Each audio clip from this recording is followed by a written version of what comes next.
Je suis avec Lame. Salut, Salut, ça va et toi? Je dis salut Fabrice ou je dis salut Tu mademoiselle? dis salut comme tu veux. Salut mademoiselle Fabrice. Ouais, voilà. L'âme qu'on appelle aussi l'homme aux 100 000 projets. Oh, c'est dur, c'est une malédiction dans ma famille. On essaie de s'en sortir, ça fait 7 générations, mais on n'y arrive pas. Et ton dernier projet en cours, c'est Studio 404. Ouais.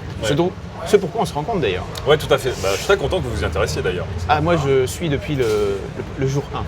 Voilà, c'est très chouette. Je voudrais juste savoir d'où vient cette idée en fait. L'idée première, c'était de faire de la radio. Étant journaliste de presse écrite de formation, ayant tâté un peu de télé, étant fan des internets et tout, la radio c'est un truc qui m'a toujours un peu fasciné. Il y a un côté un peu secret, il y a un côté un peu la voix qui te chuchote dans l'oreille, tu vois pas les gens qui parlent, il y a une sorte de cécité, je trouve ça très séduisant en fait. Et puis j'avais l'impression que c'était très cool à faire, à produire. Et effectivement, c'est très cool à faire. Studio 404, donc, c'est né d'un projet de parler de la culture numérique. Donc c'est pas que la culture web, c'est pas que la technologie, c'est pas que le jeu vidéo, c'est la culture numérique en général et surtout comment elle affecte nos comportements, nos névroses, ce qui est cool, ce qui est pas cool aujourd'hui. Donc on voulait en parler. Et on voulait faire ça, enfin je voulais faire ça en tout cas sur un format, pas un format de podcast, où c'est souvent un mec qui est en train de parler dans son micro et des fois il discute un peu, mais vraiment un format d'émission de radio à l'ancienne avec un rubricage, des thèmes, des respirations, des temps de parole et tout ça. Ça nous a un peu rigolé. Et le projet est né un petit peu comme ça au début avec le réalisateur d'émission qui s'appelle Justin Fontana, qui lui travaille chez Radio France et qui avait envie de faire un petit projet un petit peu cool. Alors à la base, le podcast c'est un truc un peu ringard, je crois. Mais c'est ça en fait, c'est ça qui est très bizarre. Moi dans ma tête, le podcast c'était en 2003, c'était c'est ça. cool, hein. Ouais. C'était je fais des podcasts ou des vodcasts. Ouais. Je pense qu'en soi, le but du jeu c'est de ne pas faire une émission moderne dans son traitement, dans sa forme. On est sur une émission de radio qui est classique. On a un sommaire, on a des rubriques courtes et rigolotes, on a des débats plus longs, on a des échanges, on a des rappels. Et parce que je pense que la radio fait quelque chose qui est très bien, hein. Ça s'écoute, c'est très bien, et à un moment, il ne faut pas tout jeter à la poubelle parce que ton média, c'est Internet. Et après, le podcast, je pense que ça a été kitsch aussi parce que les gens ont souvent voulu essayer de créer des formes hybrides. Moi, je ne veux pas faire le réac, mais je pense qu'à un moment, le langage radio et les techniques radio qu'on a connues pendant longtemps, ça marche très très bien. Et il se passe des belles choses à la radio et on peut le faire. Après, on fait du podcast parce que je pense qu'écouter une émission à la radio aujourd'hui, c'est ringard. Et on devrait pouvoir écouter une émission de radio quand on en a envie, faire une pause quand on en a envie, etc. Parce que c'est vachement bien produit aussi. Ouais, on a de la chance. On n'est pas en train de parler sur Skype avec des webcams et des micros intégrés. On a un réalisateur qui est un professionnel de la profession, qui est un mec qui a des potards, des molettes, et qui nous coach bien. C'est important au début parce que on n'est pas des pros de la radio. Les 4 chroniqueurs avec qui je travaille, qui sont Mélissa Benoît, Sylvain Palais, Daz et Fibre Tigre, sont des gens qui s'expriment bien et qui sont bons, mais qui ne sont pas des gens de radio, tout comme moi. Donc c'est important d'avoir un mentor au début. Tu as rassemblé une équipe de chroniqueurs autour de toi. Ouais, ça c'est ouais. très content. Je suis très content. Pourquoi ? Parce que j'ai toujours aimé travailler avec des gens que je ne connaissais pas. Sur Studio 404, j'avais des noms que je suivais.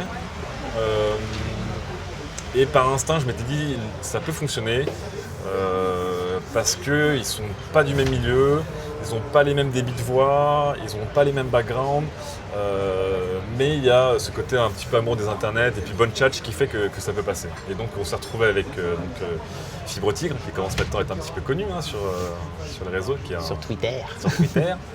Qui veut conquérir le monde par Twitter. Je trouve bel objectif de vie, belle discipline de vie. Qui est un mec assez génial à tous les sens du terme.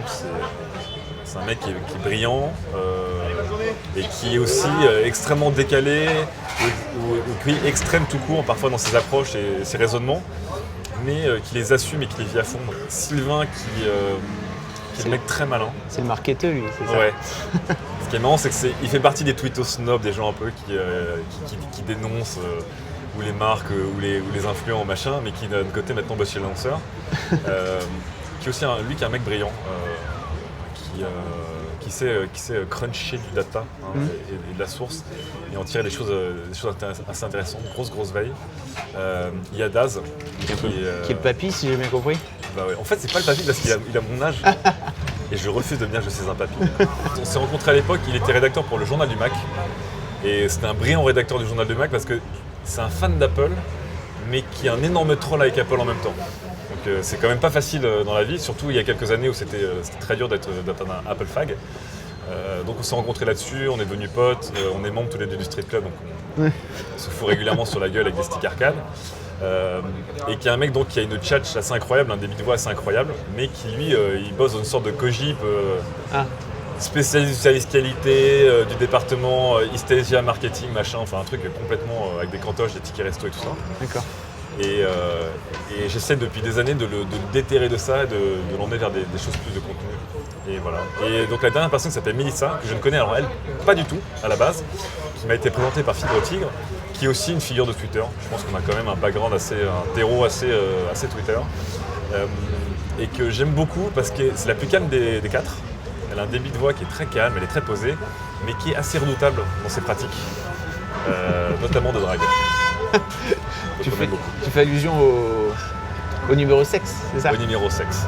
Non, c'est intéressant parce que je voulais pas que cette équipe tombe aussi dans les stéréotypes.